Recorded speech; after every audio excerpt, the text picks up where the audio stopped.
kulanti wacan oo wanaagsan daawadayaal halkani waa janalka wararka maanta ku soo dhawaada wararkii ugu dambeeyay ee ka dhaca Soomaaliya iyo caalamka qodobada aad ku daawan doontaan wararkeenana waxaa ka mid ah booliska Soomaaliya oo ka warbixiyay dagaal dhex maray dhalinyaro Soomaaliyeed iyo shaqaale ka tirsan diyaaradda Turkish Airlines xilli ay ku sugnaayeen garoonka aadan cadde ee Muqdisho madaxweynaha dawlad goboleedka Puntland oo weerar culus ku qaaday xubnaha midowga musharaxiinta mucaaradka kuna eedeeyay inay wadaan burburin ay ku hayaan dalka iyo dawladnimada ra'iisul wasaaraha xukuumadda Soomaaliya oo shaaciyay in la xalin doono cabasho kasta oo laga qabo doorashada xildhibaanada golaha shacabka ee baarlamaanka Soomaaliya iyo maamulada Koonfur Galbeed iyo Galmudug oo si adag u beeniyay in ay boobeen doorasho ka dhacday deegaanadooda intaasi daawadayaal waxay ahaayeen qodobadii ugu waaweynaa wararkeena imikiyaadna u diyaar garooba daawashada iyagii oo inta ka dhameystiran waa 20ka bisha 12aad sanada 2021 hadii ay taa markii kuugu horeysay oo soo booqatay channelkeena ha ilaawina subscribe tiraadid kadibna aad furatid calaamada gambaleelka si ay kuu soo gaaraan wararkii ugu dambeeyay ee ka dhaca Soomaaliya iyo caalamka sina gaarsii saaxiibadaada jecel horumarka dalka adigoo ku sheer gareynaya baraha bulshada inagoo ka dheeraanayna wax walba oo dalkeena dib u celin kara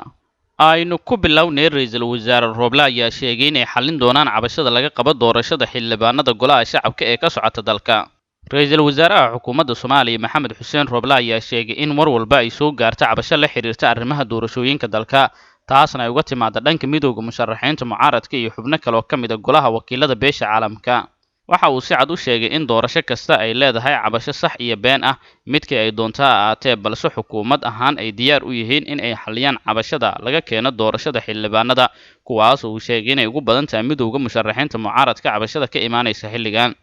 ra'iisul wasaaraha xukuumadda Soomaaliya ayaa waxa uu sheegay in doorashada dalka ay soo martay marxalado kala duwan balse loo baahan yahay in lagu dadaalo sidii looga gudbi lahaa doorashadan caqabadaha hortaagan isla markaana dib aysan u dhici lahayn mar kaleeto hadalka ra'iisul wasaare Maxamed Xuseen Roble waxa uu ku soo aadayaa xilli cabashadii ugu badneed dhawaantan ay ka soo yeerayso xubnaha midowga musharaxiinta mucaaradka waxaana guddiga hirgelinta iyo ra'iisul wasaare Roble ay ku dadaalayeen sidii doorashada dalka marnaba aysan hakad u gali lahayn isla markaana ay hore u socon lahayd ra'iisul wasaare Maxamed Xuseen Roble ayaa xilligan waxa uu ku adkeysanayaa hadalkiisii hore ee ahaa in doorashada dalka aan la joojin doonin balse wixii qaldan oo cabasho laga keenay ay sixi doonaan xubnaha mucaaradka Soomaaliya ayaa eed ugu badan waxay u jeedinayeen ra'iisul wasaare Maxamed Xuseen Roble waxaana ay sheegeen in ballamihii uu la galay mucaaradka uu ka baxay isla markaana waxyaabihii heshiiska lagu ahaa uu baalmaray mucaaradka Soomaaliya waxay dalbadeen in gebi ahaanba la hakiyo doorashada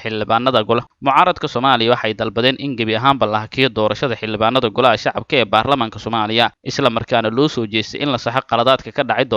doorashada ugu badan ee cabashada ay ka timaada ayaa waxay ahayd kuwii ka dhacay magaalooyinka Dhuusamareeb iyo Baydhabo sidoo kale waxaa jirta cabasho iyana aan badnayn oo laga keenay doorashadii ka dhacday magaalada Muqdisho taasoo ahayd mid lagu dooranayo xildhibaanada gobolada waqooyi ee baarlamaanka 11aad ee Soomaaliya ra'iisul wasaare Maxamed Xuseen Roble ayaa xilligan dadaal dheer waxa uu ku bixinayaa sidii xubnaha midowga musharaxiinta mucaaradka loogu qancin lahaa in la saxo waxyaabihii dhacay waxaana jirtay in doorashada dalka ay sii socotay isla markaana baaqi midowga musharaxiinta mucaaradka aysan dhag jalaq u siin guddiga hirgelinta doorashooyinka waxaa jira madax kale oo ka tirsan maamul goboleedyada kuwaas oo iyagana ku dadaalaya in marnaba aysan ahkan doorashada xildhibaanada golaha shacabka ee baarlamaanka Soomaaliya maadaama dalabyo kala duwan ay soo bandhigayaan xubnaha mucaaradka Soomaaliya oo ku aadan in la hakiyo madaxweynaha dawlad goboleedka Puntland ayaa weerar ku qaaday xubnaha midowga musharaxiinta mucaaradka madaxweynaha dawlad goboleedka Puntland Saciid Cabdullaahi Dani ayaa sheegay in xilligan aysan jirin dhinac looga leexdo doorashada dalka ka socota balse muhiim ay tahay in la saxo wixii qaldan ee jira waxa uu si adag kaga digay abaabulka ay wadaan xubnaha midowga musharaxiinta mucaaradka oo ah inay dhisaan golayaal qaran wuxuuna sheegay inay yihiin kuwa doonaya in dib loogu laabto teendhadii carta ee dalka Djibouti hadalka madaxweynaha dawlad goboleedka Puntland ayaa waxa uu ku soo aadayaa xilli ay aad isku hayaan xubnaha midowga musharaxiinta mucaaradka iyo madaxda maamulada Puntland iyo Jubbaland kuwaas oo iyagu si gaar ah xilligan u eegaya qorshayaasha ay wadaan xubnaha mucaaradka Soomaaliya mucaaradka Soomaaliya ayaa xilligan Muqdisho waxay ka wadaan abaabul kala duwan oo ay ku wajahayaan madaxda maamulada Puntland iyo Jubbaland waxaana kol hore eed culus ay u jeediyeen labada madaxweyne oo ay sheegeen in ay ka bixeen wixii heshiiska lagu ahaa iyadoo ay jirto xilli ay isbahaysi ahaayeen midowga musharaxiinta mucaaradka iyo madaxda maamulada Puntland iyo Jubbaland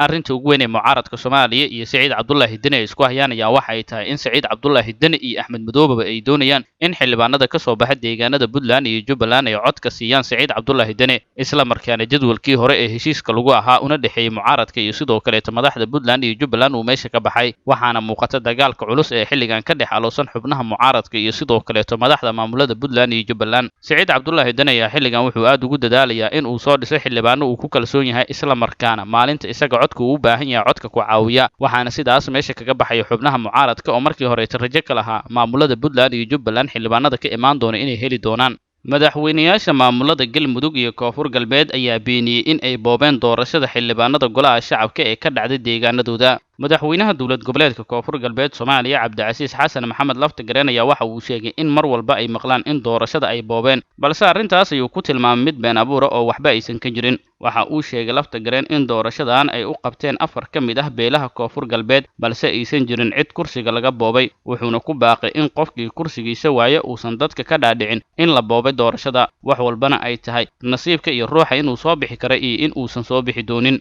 Laftagareen ayaa waxa uu ku jiraa madaxda sida weyn loogu eedeynayay in ay boobeen doorashada ka dhacday deegaanadooda waxaana Cabdicasiis Laftagareen lagu eedeynayay sidoo kale inuu ku xiran yahay madaxtooyada Soomaaliya saaxiib koowaadna uu leeyahay madaxweyne Maxamed Cabdullaahi Farmaajo shakhsiyaad badan ayaa jira oo sheegay iyagu in lagu boobay kuraastooda magaalada Baydhabo ee xarunta ku meel gaarka dowlad goboleedka Koonfur Galbeed Soomaaliya dhinaca kale madaxweynaha dowlad goboleedka Galmudug Axmed Cabdi Kaari Qoorqoor ayaa dhankiisa sheegay in aanan la isticmaalin waa la boobay ama waa la dhacay doorashada isla markaana qof walba oo wax dhaliilaya uu wato sabab isaga u gaara waxa uu si cad u sheegay in doorashooyinka ay soconayaan ka maamul ahaanna ay qaadanayaan dhaliishooda isagoo sheegay in doorashada la'aanteed ay caqabad ku tahay xasiloonida dalka Axmed Cabdi Kaari Qoorqoor waxa uu sidoo kale sheegay inay doonayaan in doorashada la dadejiyay ayna diyaar u yihiin in ay dhageystaan dadka tabashooyinka ka qaba doorashada ka socda deegaanada maamulkiisa maamulada Galmudug iyo Koonfur Galbeed ayaa waxay ahaayeen kuwii bilaabay doorashada xildhibaanada golaha shacabka ee baarlamaanka Soomaaliya oo xilligan cabasho badan laga keenay iyaga oo lagu eedeeyay in ay boobeen kuraasta golaha shacabka ee taala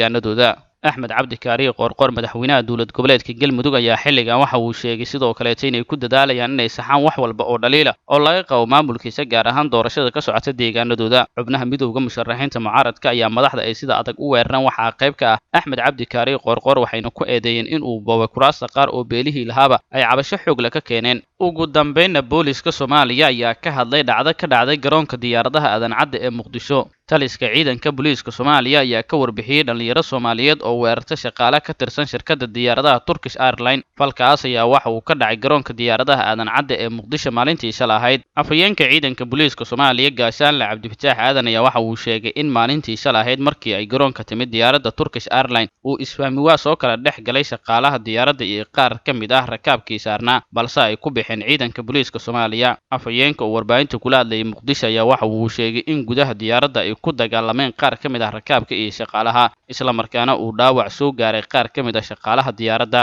kaas oo ay geeyeen mid ka mid ah isbitaalada Muqdisho oo xaaladooda lagula tacaalayay ugu dambeyntii waxa uu sheegay in qaar ka mid ah raggii rakaabka ahaa ee diyaaradda ku dhex dagaalamay una gacan qaaday mid ka mid ah shaqaalaha diyaaradda Turkish ay ku xiran yihiin xarunta hay'adda dambi baarista ee CID-da ee Muqdisho dhacdada ka dhacday garoonka diyaaradaha Aadan Cadde ee Muqdisho ayaa waxay ahayd mid si weyn loo hadalhayay waxaana jirtay in siyaabo kala duwan dadka ay kaga hadlayeen dhacdadaas ka dhacday garoonka diyaaradaha Aadan Cadde gaar ahaan diyaaradda Turkish dhacdadan ayaa mas'uuliyadeeda dusha loo saaray in ay leeyihiin qaar ka mid ah shaqaalaha diyaaradda kuwaas oo rakaabka kula dhex dagaalamay diyaaradda gudaheeda isla markaana gacan qaadka iyaga bilaabay markii horeeto intaasina daawadayaal waxa ku dhan warkii oo aad ka daawanayseen janalka wararka maanta waad ku maasantihiin la socodkeena iyo la saanqaadkeena wixii aragtay oo noo haysaana noogu reeba qaybta hoose ee commentiga